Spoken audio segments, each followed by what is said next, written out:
My name is Ryan Cox with Creation Truth Foundation. Thank you all for coming back. Who was here last night? Just double check. Okay. Anybody, we got any new people here? Okay, we got a few new ones. All right.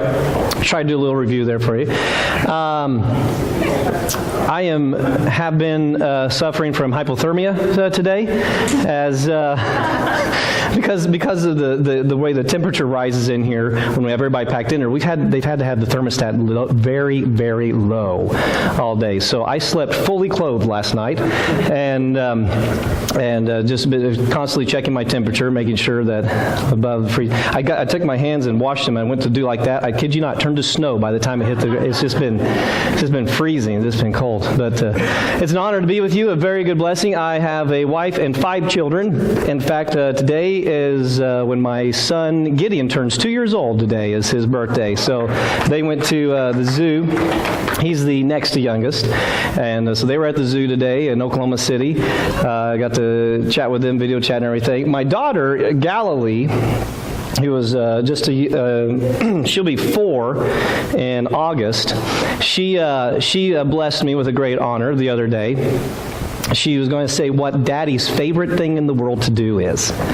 And I was like, oh, this ought to be good. Hopefully, it's like spending time with the family. Maybe it's Daddy preaching. Maybe it's Daddy working with the dinosaurs. Maybe it's Daddy kissing Mommy. And she goes, no, Daddy's favorite thing in the world to do is to dunk his donuts in his milk. I was like, thank you. That's a great honor. Okay, anyway, so, well, if you're joining us, we are going through the days of creation yesterday and today, and then we've got a couple other different lessons we're going to do in the following nights. Wednesday night is dinosaur night.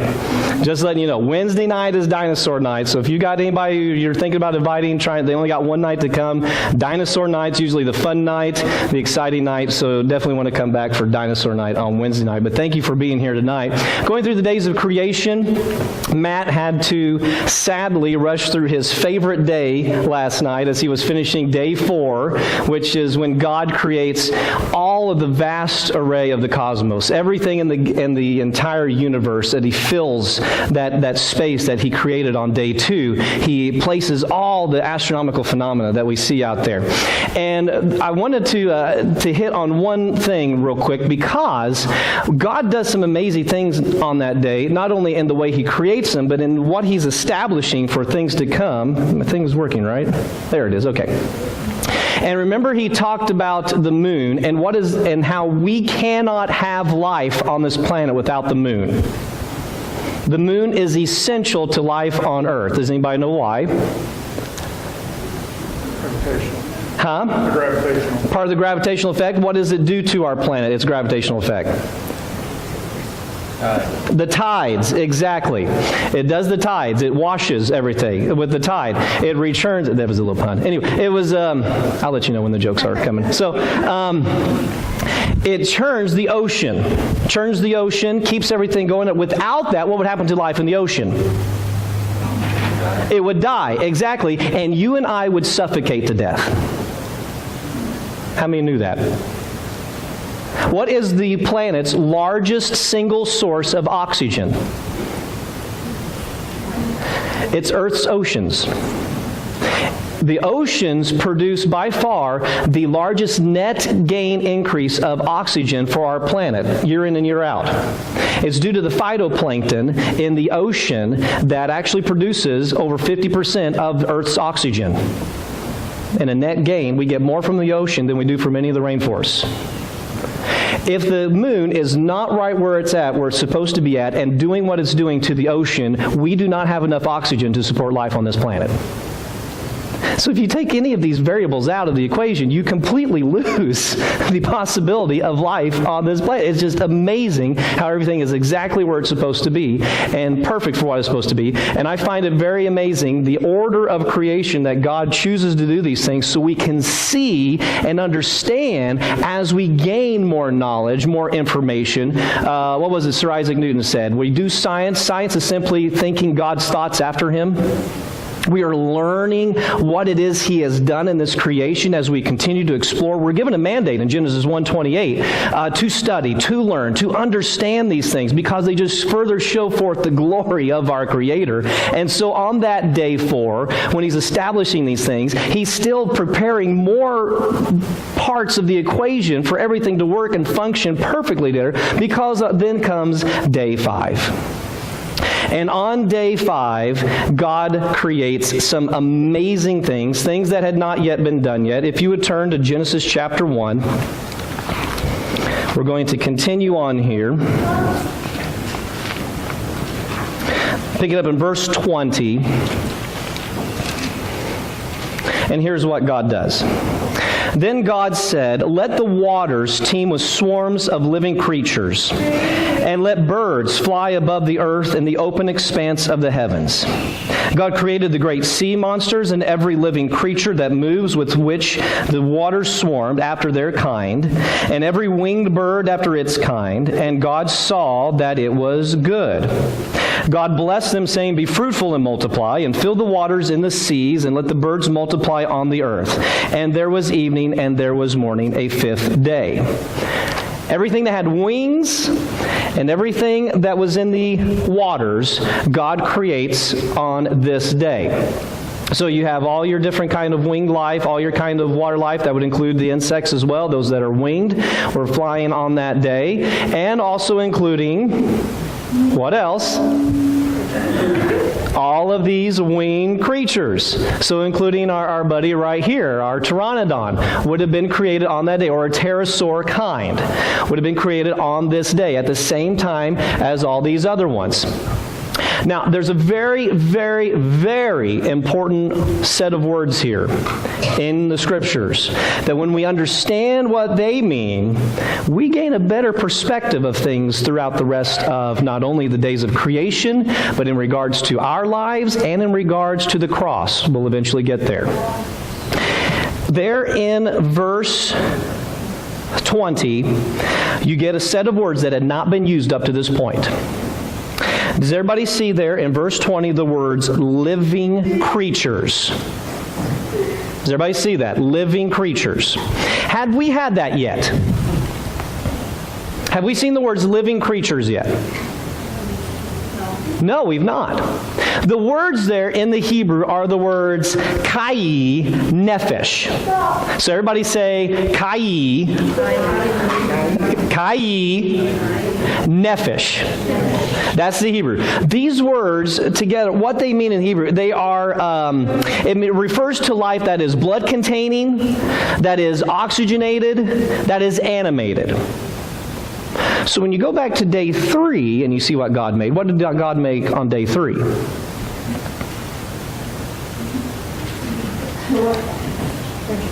Vegetation, exactly. He made vegetation. Is vegetation living? Yes, okay, it takes in energy, it puts out energy, it grows, that kind of thing. But understand from a biblical perspective, that's not a living creature. They are not living creatures. They are giving to the living creatures for consumption, for food, for nourishment. We eat those things. We do not eat other living creatures at the time of the creation, because that would be, well, what would that be? That would be death. And do we have death yet? No, we don't. Okay, so that's what's given. They're not blood contained. They're not oxygenated in the same way, as in they have breathing lungs, that kind of thing. And they're not animated. They don't have the free way to roam about the earth, that kind of stuff. So that's why this is something new. These are living creatures from a biblical perspective. This is the first time we get these living type things going about the earth. Now we have all different kinds. Remember the word kinds from previous on day 3. Each made according to its kind. Those words are specifically put in there. I love how God did not leave out these important details. He put these words in there so we would absolutely understand what is taking place on these days. So he puts the word kinds as well there. That means they could not reproduce with things that were not of their kind. They could not have offspring with things that are not of their kind. They are made by their kinds because what does he tell them to do there? What was it there? Verse 22. to be fruitful and multiply, to increase. So each kind could multiply and increase throughout the world. Now, he first starts, we have, on this day, we have watered and winged life. So you have your whale kinds. Do we just have only two whales, a male and a female at all? There may have been different ones within the whale kind. We don't know all the different variations of species he made on that day, but we have whale kinds on that day that are created. We have guys like this. This is our Tylosaurus. He's of the mosasaur family. Who's seen Jurassic World? Just curious, who's seen Jurassic World? All right, very good. Got a few fans, that's good. That's the underwater creature that they featured in these new movies of the new series of Jurassic World, the underwater creature. That's of the mosasaur family, mosasaur kind. A Tylosaurus is of that kind of overall family, and in particular, this one is called Bunker. Each one of these fossils, when they're discovered by somebody, they get a field name. And this one was found by C.D. Bunker back in 1911, and so named after him is Bunker. It's kind of fun with VBS kids sometimes. Like, what's all their names? All right, well, this one's Bunker. This is a marine reptile. Is it a dinosaur? Shake your heads like this.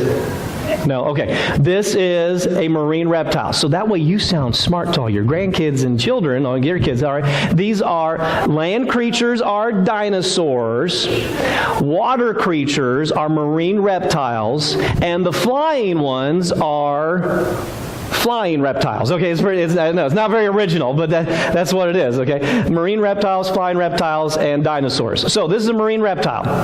Tylosaurus, very, very amazing creature. Tylosaurus, they measure around 42 feet. Sophie, same kind of Tylosaurus also, she's 42 feet long. They have about 6 foot long flippers and just incredible creatures.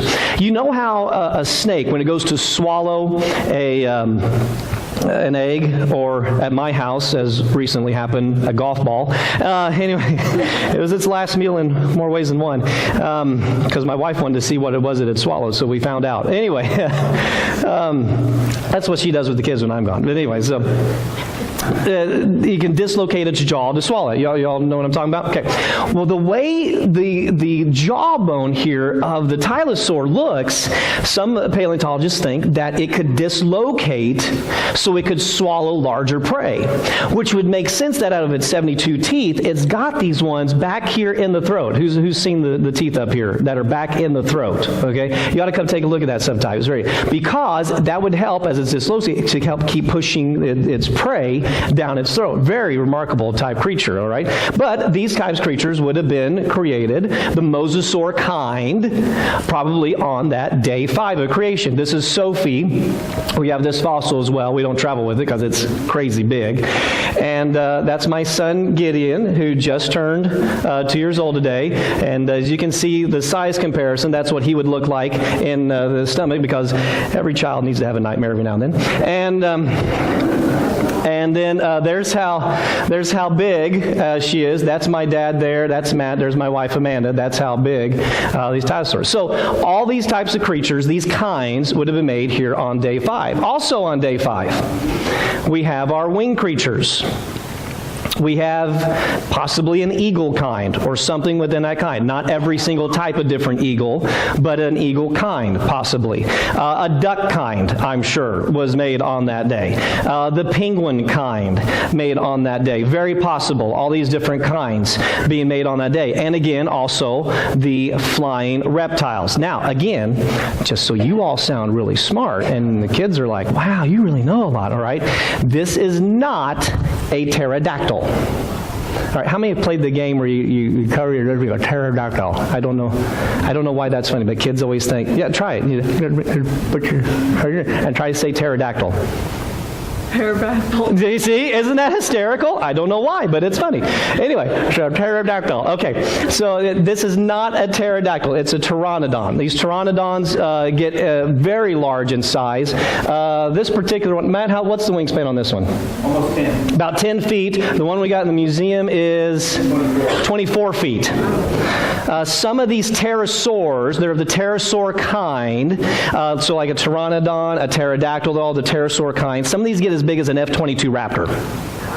That's how big they get. They're remarkable creatures. A pterodactyl is about 3 to 5 feet in width, okay? So that way, when you see one of these big ones, either on the movies or in here, you can tell them that's a pteranodon, not a pterodactyl. Just so you know, so you all sound really smart. It's really great. So these all would have been made on these days, okay? Now, before I get into day 6, let me answer kind of a question that often gets brought up.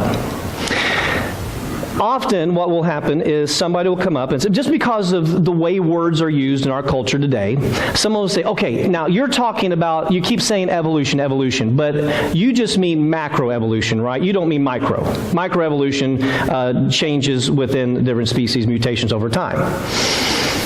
Well, no, not really. I mean evolution as a whole, because of how it's defined.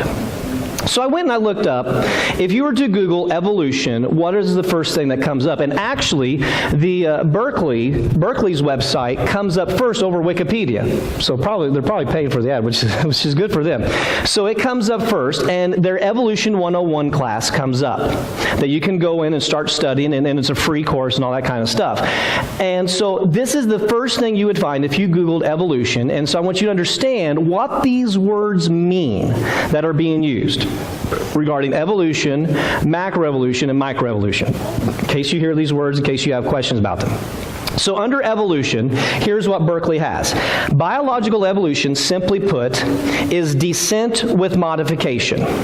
So we keep having children, offspring, and they have modifications, and over time, those modifications make the species get better and better, and eventually just turn into a different species. Transmutation of species. Biological evolution is not simply a matter of change over time. Lots of things change over time. Trees lose their leaves, mountain ranges rise and erode, but they aren't examples of biological evolution because they don't involve descent through genetic inheritance. Notice that's part of the evolutionary part. This is how the micro is going to work into all this. Through the process of descent with modification, the common ancestor of life on Earth gave rise to the fantastic diversity that we see documented in the fossil record and around us today. Which, that is not a very forthcoming statement about what we actually do find in the fossil record, because it is greatly lacking the generations of genetic inheritance that they're needing, called the missing links. The missing links between all these different species, it's not there. Evolution means that we're all distant cousins, humans and oak trees, hummingbirds and whales. Now, they make accusations against Christians that you have to check your brain at the door before you go in, so you can believe all this God stuff. And I'm like, really? Is that how it works? No, it's much more logical to think, I'm related to an oak tree. I mean, I've been called hard-headed, but seriously, I mean, so that's the overall general term. Now let's take a look at macroevolution. On Berkeley's site, here's what it says. Macroevolution generally refers to evolution above the species level. Macroevolution encompasses the grandest trends and transformations in evolution, such as the origin of mammals. So we go from being water creatures to land creatures. We go from being reptiles to birds. That's the big one that we always talk about with dinosaurs and everything, that kind of stuff. It is not necessarily easy to see macroevolutionary history. Really? Because what did I just say? What's missing in the fossil record? All the missing links, the transitional forms. It's not necessarily easy to see macroevolutionary history. There are no first-hand accounts to be read, because it was millions and billions of years ago, and apparently no fossils to be found either. There are no first-hand accounts. Instead, we reconstruct the history of life using all available evidence. Geology. Really? Rocks? Rocks? Tell us how we... Really? Well, it's because depending on where we find the fossil in that rock, that's going to tell us how old it was. So you see, we have to go to how old rocks are to figure out how we evolved. You see in these? Okay. And fossils and living organisms. Once we figured out, listen how this is worded. Once we figured out what evolutionary events have taken place, we tried to figure out how they happened. Okay, play that again in your mind there. Once we figured out what it is we believe happened, then we try to find some evidence for it. That's exactly what that is saying. This is Berkeley's website. This is the most prestigious, first, number one top finding you're going to get on the internet regarding evolution. Whew. Just as in microevolution, basic evolutionary mechanisms like mutation, migration, genetic drift, and natural selection are at work and can help explain many large-scale patterns in the history of life. The basic evolutionary mechanisms. Now, please note this, because we're going to hit this in just a second. The basic evolutionary mechanisms: mutation, that's the big one. Migration, genetic drift, and natural selection can produce major evolutionary change if what? Given enough time. Do you understand why the time issue, whether or not the earth, the universe is 6,000 years old, as the Bible claims, or the universe is 14 billion and the earth is 4.5 billion, you see why that is the major big issue regarding this whole evolutionary thing. It is the foundational issue. Atheism, the automatic fallback position of atheism is evolution. It's the automatic position. Every time. There is no exception. It's evolution. And it's billions of years, automatically. If it is a young universe, 6,000 years old, what does that automatically say? In their own mind, in their worldview. Remember worldview? Worldview? What does that automatically say in their minds if it's only 6,000 years old? Had to be something supernatural. It had to be something supernatural. You see why that is the crux here of this. It is a big deal. It is a very big deal. Because here's what you end up happening. And I find this in the university and all the halls of academia. If you have a frog that is kissed by a princess and it turns into a prince and it happens in a few seconds, that's a fairy tale. But if the frog evolves into a prince and it takes 300 million years, all of a sudden it's science. It's the same story. The only difference is the time factor. I'll take a drink. Goodness. Okay, so that's macro. What about micro? Microevolution. Because here's what people say, well, micro, that doesn't say mean evolution. Look at Berkeley. Microevolution is evolution. These words are picked on purpose. The words have meanings. Microevolution is evolution on a small scale, within a single population. That means narrowing our focus to one branch of the tree of life. Biologists who study evolution at this level define evolution as a change in gene frequency within a population. Example, insects have evolved resistance to our pesticides. Biblically,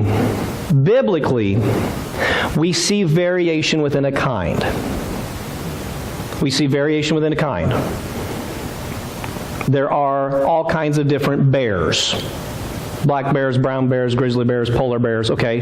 Variation within a kind. Cats. Oh, goodness. There's all kinds of variations within the cats, within the cat kind. Dogs. All kinds of variation within the dog kind. But can the dog reproduce with the cat? No, because they're of different kinds. That's usually a pretty good indicator as to whether or not something's of the same created kind. But there is variation within that kind because when God made everything, how did He make it? Good. He made it perfect. That means their genome, their genetic code, their genetic information was perfect. It was complete. Over time, what have we done with those genetics? We've gotten a lot of diversity because of all the speciation, you could say, because of all the different variations, because of all the different breeds. Every time we keep breeding these animals, dogs, into all these different kinds of dogs, all these different variations of dogs, I should say, what is happening to the dogs? What's happening to their genetic information? It's diminishing every time they lose information. They're not gaining. It's the exact opposite of... So what we actually observe... See, science is simply what you can observe, test, repeat, falsify. So what do we observe when we do science? We see the exact opposite of what microevolution says should be happening. We see variation in kind. We see loss of genetic information. We're not seeing any gaining of it. So we need to understand what these words mean and why it is important that we go ahead and define these things. The poodle is so weak, is so sickly, even though it looks amazing to some and bizarre to others. It's a very incredible way. My wife showed me, she said, check this out. She found an article that had photographs of German shepherds from 100 years ago compared to German shepherds today, and how their hindquarters are sinking and they're getting curvatures in their spines. Because over this time, we're losing the genetic information. We're getting sicklier. We're losing. We're not gaining. So we understand then that when we observe, we see these things, it fits perfectly with what God's Word says we would find. Unlike what the evolutionary side says. This was a quote by Dr. Richard Lewontin, evolutionist, who was admitting something when he said, scientists, like others, sometimes tell deliberate lies because they believe that small lies can serve big truths. Someday we'll find the evidence for what we're looking at. Remember the example with the insects and the pesticides. Classic example that's used to show microevolution, but when you actually look at what we observe with the insects, what happened was there were insects that were immune to that pesticide that year. They may have had just a little thicker shell or something like that. They were immune. So the ones that weren't immune all died off, which means next year when they reproduce, what's left? The immune ones. Oh, look, they evolved to our pesticides. And yet that's the example that Berkeley uses as their example of micro. You see, but they lost genetic information because the genetic information that those ones had was lost, never to be found again. So we need to understand, yes, we do mean all this stuff. Somebody will say at some point, and yeah, we are going to get back to the days of creation at some point tonight. Someone will ask, well, what evidence is there that we can show? What is the thing to tell somebody, to prove? It has nothing to do with that. Ephesians chapter 4, Romans chapter 1, several passages show us that it has nothing to do with this. It always begins where? Right here in the heart. In the Ephesians 4 passage, it talks about how... We'll turn there. I want you to see that. Ephesians chapter 4.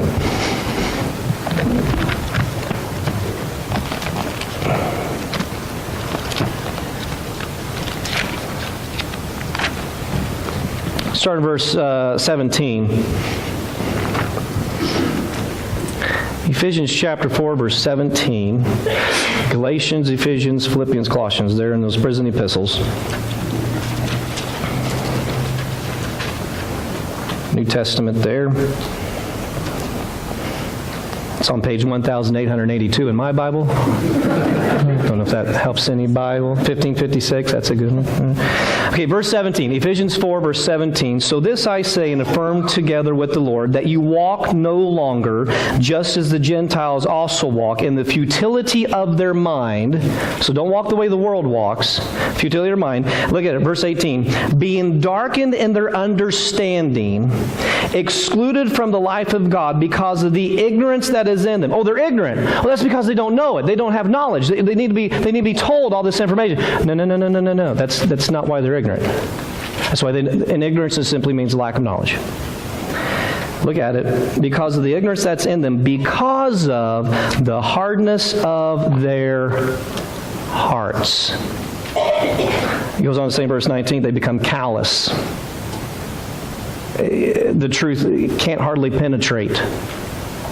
And so then they've given themselves over to sensuality and the practice, and then notice the immorality that comes about. What's happening to our culture? Has nothing to do with it. It's all about the heart. So, evidence is not what wins somebody to Jesus. Okay? What was it Jesus always did when somebody came to him? It would say in the Scriptures, he loved them, and then he showed them the error of their ways or told them the truth. That's what it takes to win somebody to Christ. That's why with Dr. George Wald, he was the poster boy of evolution in his day, 1950s. Nobel laureate, taught at Harvard, was the professor who taught Stephen Jay Gould, who followed after him. He said this: there are only two possibilities as to how life arose. One is spontaneous generation, arising to evolution. The other is a supernatural creative act of God. There is no third possibility. Those are the only two options we have. Spontaneous generation, that life arose from non-living matter, was scientifically, did you hear that? Scientifically disproved 120 years ago at the time by Louis Pasteur and others. Louis Pasteur did what? What did he do? Pasteurized milk, immunization, great scientist in his day.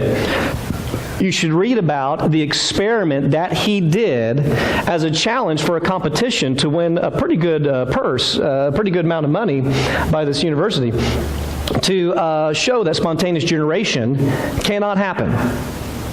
And so he developed this experiment with these flasks and everything. And they say he went home with the money. He won. And they've all admitted, scientifically, it was disproved by Louis Pasteur. So that leaves us, as George Wald concludes, with the only possible conclusion that life arose as a supernatural creative act of God. Logically, reasonably, when we use our minds, but here's the rest of the quote. I will not accept that philosophically because I do not want to believe in God. Therefore, I choose to believe in that which I know is scientifically impossible. Spontaneous generation, rise, and evolution. How does he rationalize that? You read later on in the quotes from him. He says, give it enough time, the impossible becomes possible. It only had to happen one time. That's his fallback, the time issue. Give enough time, we get, that's what you see. It's right here, isn't it? This is where it starts. So when you're trying to win somebody, all you can do is love them. Just love them, be there, serve them. Jesus served, came to serve, not be served. Wash Judas's feet, wash Peter's feet. And then when something happens in their life, they know who they can go to who will shoot straight with them. I had a student when I was teaching. I actually had a couple of them, but something would happen in their life. One was in a car wreck late one night, and I was the teacher she was mad at the time because I wasn't flexible on her due date of when she turned something in, and she got a pretty poor grade on it. And of all the teachers there, when she came back to school after classes were over, went to get her assignments, I was the one she came to and cried on the shoulder. Because she knew I was honest and straight with her and loved her despite whatever. I had one student. She had a girlfriend, okay? And they broke up, and she was very upset about it. Guess who was the teacher she came to talk about it and cry about it? And she knew where I stood biblically, knew I was great, but knew I was honest and loving. You see how you make it. I'm not saying I'm the great example or anything, but this is examples. Jesus loved them, and then he shared the truth with them. That's all you can do. So don't forget that. That's how you witness to anybody. Doesn't matter what their worldview is. That's how you love them. That's how you reach them, is with the love of Jesus. Harold Urey, he was the co-creator of the whole life in a test tube, which turned out to not be life. He said this: all who study the origin of life find that the more we look into it, the more we feel that it is too complex to have evolved anywhere. We all believe as an article of faith that life evolved from dead matter on this planet. It's just that this complexity is so great, it's hard to imagine that it actually did. See? That's what it's about. Let me show you this guy, and then we'll get back to our days of creation, hopefully. Dr. John Sanford, longtime professor at Cornell University, microbiologist, considered one of the best in the whole nation. Phenomenal scientist. He wrote in his book called Genetic Entropy, in addition to multiplying, overlapping, linear, language-like forms of genetic information, the genome is full of countless loops and branches. It has genes that regulate genes that regulate genes. DNA can fold into 2- and 3-dimensional structures, as do proteins and RNAs. That probably encodes still higher levels of information. Our bodies contain over 100 trillion cells, each with a complete set of instructions. Who's ever heard the term junk DNA? Good, because that's a term they've gotten rid of. Because when they first were looking at all this stuff, they're like, oh, look at all this DNA that doesn't do anything. It must be junk. It must be leftovers from evolution. It was their fallback position. Then we mapped the genome with our advanced scientific equipment. And now we're finding, as one of the researchers said, it's like we have to go back to kindergarten. Because sometimes it comes active over here, and then over here, and then this one talks here, and this one here, and then they fold over here and start to, and it's just mind-blowing how intricate and amazing this is. We've got a DVD out there called There Is No Such Thing as Junk DNA by Dr. Charles Jackson. Phenomenal. He used to be with the ministry. He's now over in the East Coast, still doing phenomenal work. Great guy. He has a whole DVD on that. It's just phenomenal stuff. So Dr. Sanford concludes these points. Therefore, when it was realized that random mutations, the essential heroes of the evolutionary story, consistently destroy information. Remember, what did Berkeley say was the essential component of evolution? Mutation. Mutations, this is Cornell University microbiologist, consistently destroy information and never create new useful information. It is evident from scientific observation that evolution has no chance of being the cause of life or the rise of any species of life. Scientists now know that just one additional mutation per generation would lead to extinction, not a new species. There's an island off of the southern coast of Brazil called Snake Island. It actually has a fancy name that I can't pronounce, but it's called Snake Island.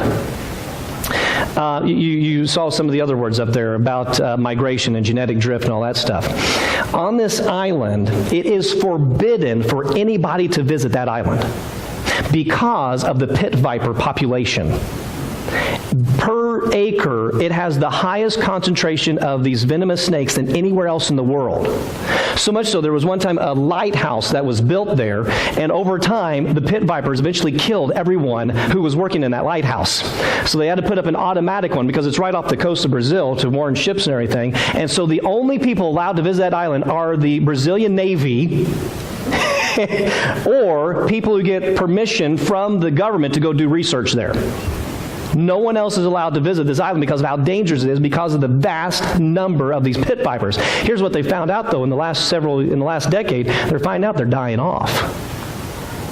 And the reason for it is because the males are becoming infertile because of all the interbreeding, because of the genetic isolation, which is the exact opposite of what Charles Darwin said would happen because of the finch population on the Galapagos Islands. Remember that? He went and saw the finches, Galapagos Islands, that isolated. They would evolve over time because of their isolated condition. What do we actually observe in reality?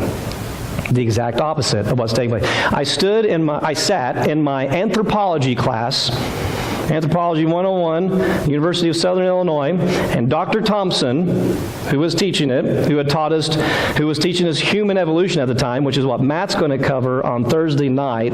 Phenomenal stuff. You don't want to miss. It's very good. Stood there and said, the best modern day example of evolution in our world today is cancer. I looked up and I was like, what did she just say? Because that's mutations. Cancer is from mutations. That's the best observable evidence that we can find of evolution because that's the best observed mutations we find in our world today. Cancer was her best shot she had of proving evolution. Whew, wow. Okay, commercial break. If you want to learn more about astronomy by Matt Miles, we have a book about astronomy by Dr. Jason Lisle. It's very, very cool because Matt didn't get enough time to talk about it. So there you go. You can buy the book. That wasn't a good commercial. Okay. So we have a better book on top of that. If you're actually a person who really likes astronomy, who, details, you like want to learn about how to look at stars, observe all that stuff, Matt is phenomenal. We have this great telescope with the ministry. We hope to get it out sometime, maybe this week. And we got a whole book also written by Dr. Jason Lisle, phenomenal guy, Dr. Jason Lisle, in astronomy and all that stuff. Wrote a whole book about actual astronomy and observation stuff like that, all from a biblical perspective. All these books are very, very cool. That one's not on display. That's why I wanted to tell you about it. We've got that one because it's a pretty neat book, and we just got a few. So if you're interested in that. Okay, day 6. We're on the days of creation, right? Is that what we're covering today? Yeah, I think so. Okay. Day 6. Back to Genesis 1. There was evening and there was morning, the 5th day. 6th day of history. 6th day of history. Verse 24. Then God said, let the earth bring forth what? Living creatures after their kind, cattle and creeping things, and beasts of the earth after their kind. And it was so. God made the beasts of the earth after their kind, and the cattle after their kind, and everything that creeps on the ground after its kind. And God saw that it was good. That included these guys.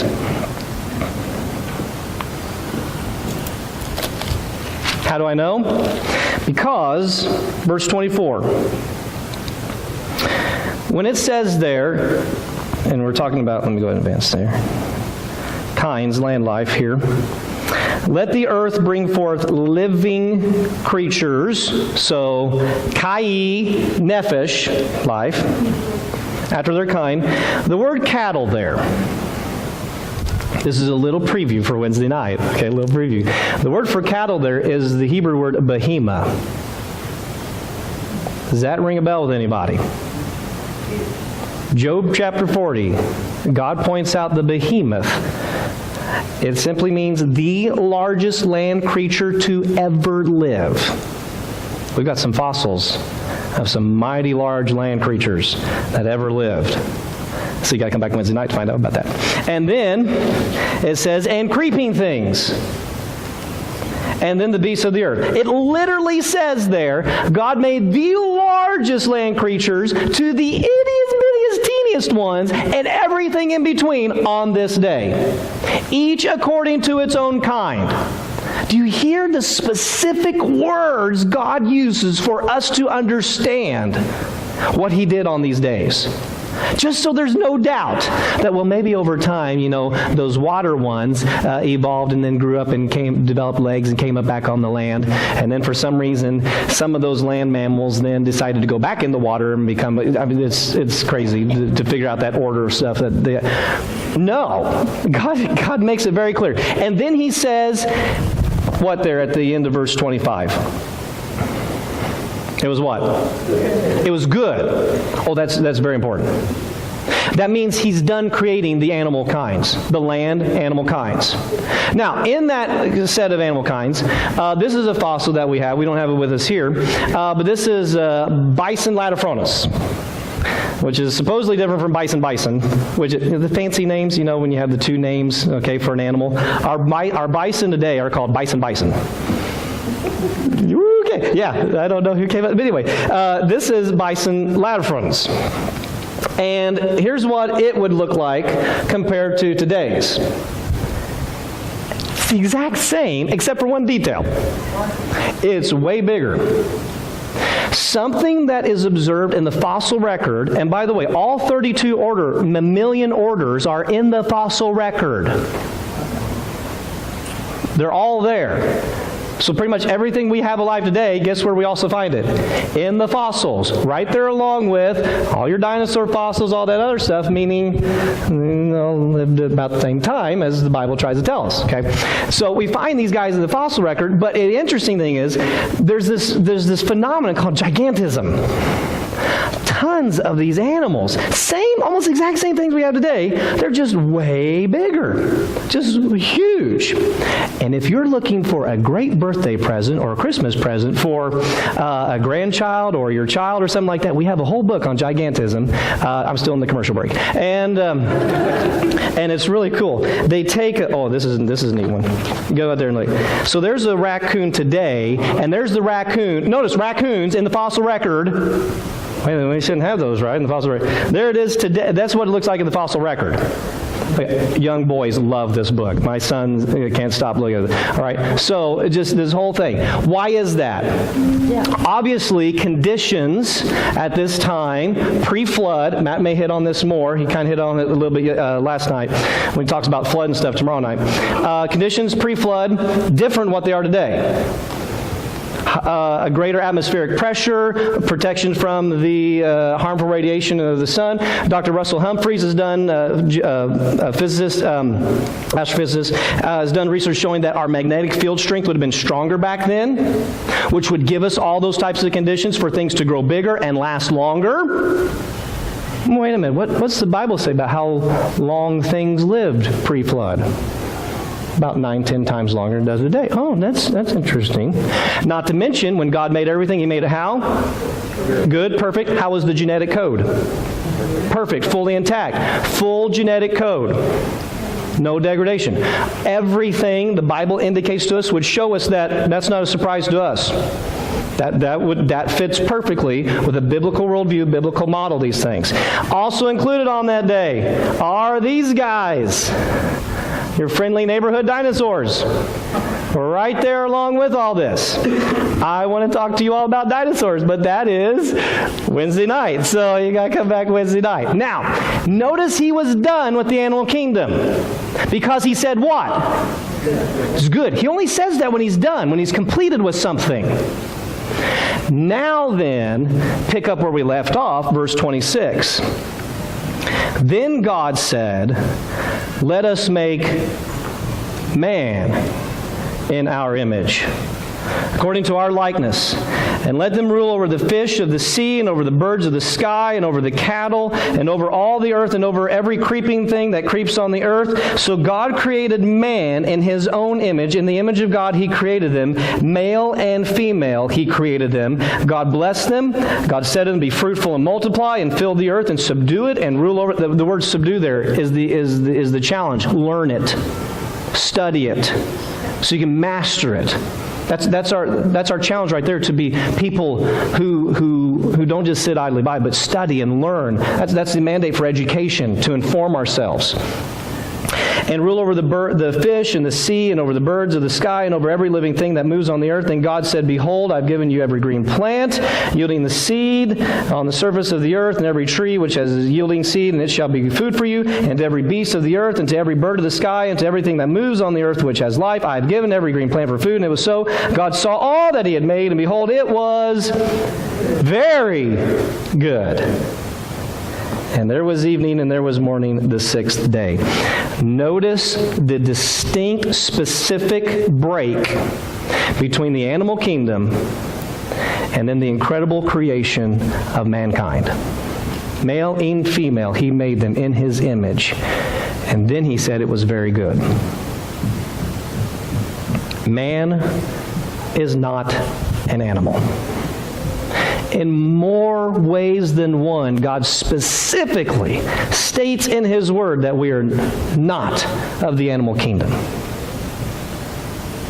When God finishes these days, and I'm setting this, I'm going to continue on this theme here. On day 7 then, chapter 2, verse 1, thus the heavens and the earth were completed and all their hosts. By the 7th day, God completed His work which He had done, and He rested, which simply means He ceased, He stopped, on the 7th day from all His work which He had done. Then God blessed the 7th day and sanctified it, because in it He rested from all His work which God had created and made. This is the account of the heavens and the earth when they were created. Should be a period there. How many of you have actually a period there in verse 4 to split that verse into 2 sentences? Anybody have a version that does that? Just curious. There are a couple out there, not many. I have seen a few. Yours does. What version is that? NIV. Very cool. Right, how does it read? Chapter 2, verse 4, this is the account of the heavens and the earth when they were created, period. That's because that is the conclusion to everything you had just seen. Your Bible will use a word there. Mine says account. Some of yours may say these are the generations. Who has generations? Just curious. What version is that? King James uses generations. New King James uses generations, I believe. I've got New American Standard right now. It uses account. What's the NIV use there? They're on verse that first part of 4. This is the account, okay? That is the Hebrew word, if you want to make a note real quick here. That is the Hebrew word toledoth. Toledoth. Toledoth. The generations. These are the records of the heavens and the earth. It's really neat because the whole rest of the book of Genesis is divided up into all these different toledoths. There's 20-some... how many? 14. Oh, there are 14. I'm sorry. Oh, I got too excited there. Okay, there are 14 toledoths in Genesis. And what it shows us is, this is the record of everything you just written, and it was written by so-and-so. Like the next one. Turn over to chapter 4. Or is it 5? 5 verse 1. This is the book, or the record, or the account, or the generations, or the toledoth of who? Adam. So guess who recorded from 2:4b, the second half of 2:4b, to that point there? Guess whose record that is? That's Adam's record. You then go down to chapter 6, verse 9. There it is. These are the records, generations of Noah. He was the one who then composed or kept the records of, you could say, from that 5:1 on down to him. And I'm not going to steal your thunder for what comes after that. I'm going to stop there, okay? So he's the one that recorded. So that's what's so cool about this 2:4 then, because some people ask us, well, what do you do with chapter 2? Because that then is like really specific about day 6, and only day 6, it seems like, with Adam and how God brings the animals to him, and the ants, and he names them, and then how he doesn't have a helpmeet, and so there's Eve, and then, he does the surgery, and the rib, the part of how does that work? Do you see? That is Adam's account, and from there on, up until that 5:1, his account, his records of what took place. So here's the cool thing. Who wrote chapter 1? Who does Jesus and all the rest of the Old Testament and the New Testament people say wrote these first 5 books of the Bible? Moses. Who gave these accounts, or made sure that Moses had these accounts, or had some of these records that were handed down and preserved, whatever? Who wrote the 10 Commandments? God did, and he gave him the copy. So, just using our reasoning here, our sanctified imaginator is what for some kind of, when we think about this, who then gave Moses this first chapter?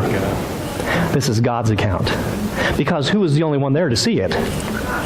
Yeah, he's the only one who observed that. That was his record. He preserved that and gave it to Moses. So we have that record preserved for us today. So then, when you start with chapter 2, then, you go into this and you see then, this is what Adam knows about. This was his account. And so then we see these amazing, interesting things.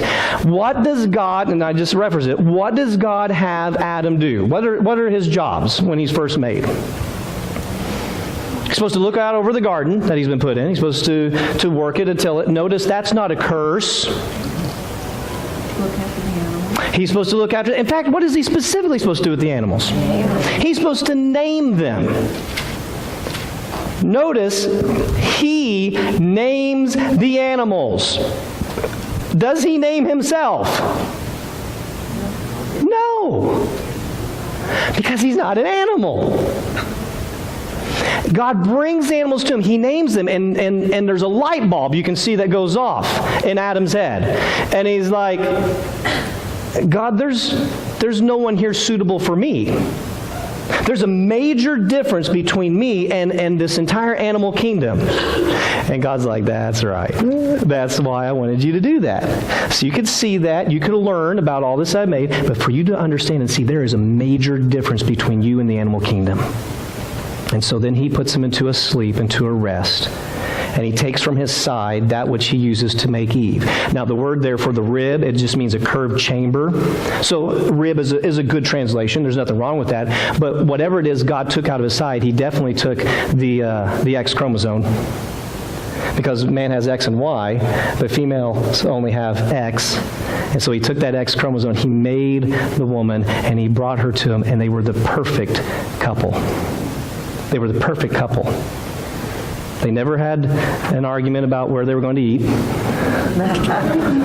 It was all there. She never got up any morning and said, I just don't know what to wear today. You just didn't have, it was the perfect situation, the perfect environment, everything, the way God made it. And it was absolutely majestic. It was wonderful. And when God had seen all of that, he rested. It was very good. He had this communion. He had this fellowship. If you were here in the time when we were with the young people, okay, I got to start wrapping up here. We saw this environment. We saw that they had everything that they needed. We see this incredible relationship. He makes this tree of knowledge of good and evil. If you were in here when the young people were here, we saw the reason for that is so they would understand they have an equal opportunity, an equal part to play in this. Yes, he's the creator God, but he has this level of relationship he's wanting with us. That's why that tree is there, for them to know that it's not a have to, it's a get to. Anytime you start doing anything with Christianity, well, we have to do this. It was funny, I heard a guy named Aaron Davis talk about, he was doing question and answer time, and somebody said, do we have to do the tithe? And so he started looking up all these passages and everything about, do we have to do the tithe and stuff like that. And he saw where Jesus actually commanded the tithe. You remember where he says, do not forsake the tithe when you give it. It's in Luke chapter 10 or 12 or something like that. Anyway, and so he had all these passages ready to go. And then he realized, wait a minute. He looked at that question again. Do we have to tithe? No, you don't have to tithe. You don't have to go to hell either. That was his response. You don't have to do. It's a get to. It was not that you have to stay away from that tree. You get to stay away from that tree. You get to be a part of this relationship. That's why that tree was there, for them to understand in a better way what it is they had with the Creator God and why he made us, to have that fellowship, that relationship, to see his amazing glory and how we get to be a part of that. And then the serpent, the devil, did his dirty deeds. And he very first challenged God's word. Did God really say? Did everything this book say really mean? Does God really mean what he has written in this book? Is every word of this actually from the Lord God? As 2 Timothy 3:16 says, every word is from him. And then, in his temptation, he says, oh no, you will become like God. You will become greater than what you are. You will evolve. And then you will be your own God. Evolutionism and humanism were taught right there by the serpent to Eve.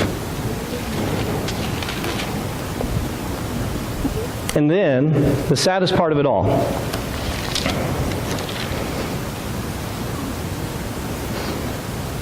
Verse 6 of chapter 3. When the woman saw that the tree was good for food, and that it was a delight to the eyes, and that the tree was desirable to make one wise, she took from its fruit and ate.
Anyone?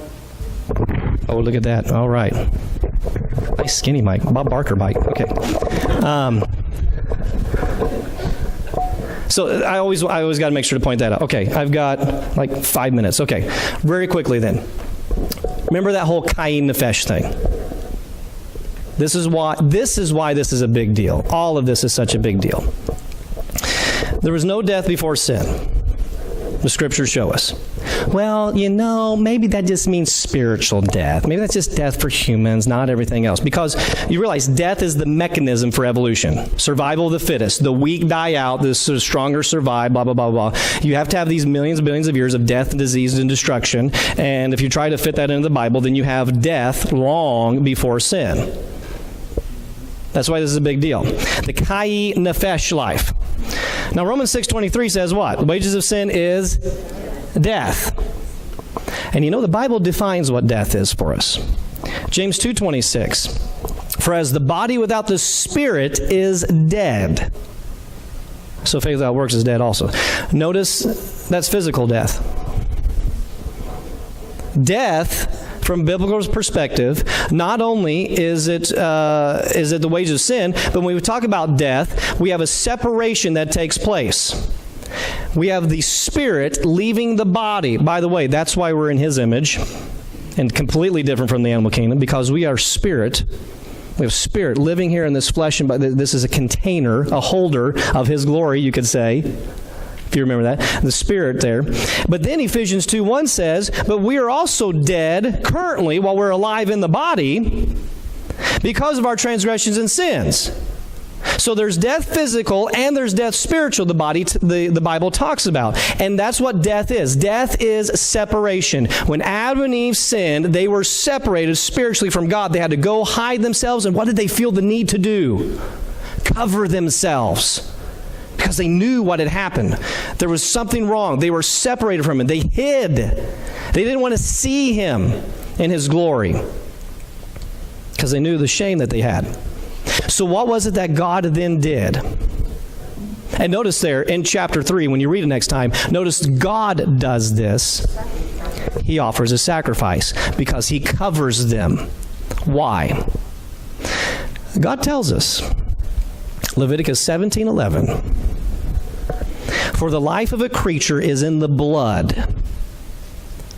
Oh, living creatures. Cain Nefesh creatures.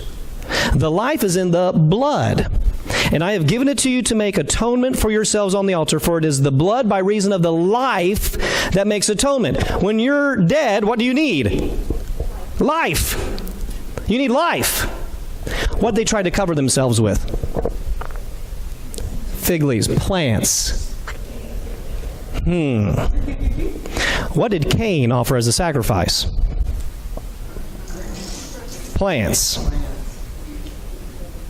Is there life, biblically, in plants? No. So what does God do? He clothes them with a sacrifice, animal skins. And then when it says he covered them, it refers to like from the neck to the ankles. He completely covered them. And the word for covering is the same word that means atonement. He atoned for it. He offered a blood sacrifice. They were covered. Their sins were covered over. Now you understand why God rejected Cain's sacrifice?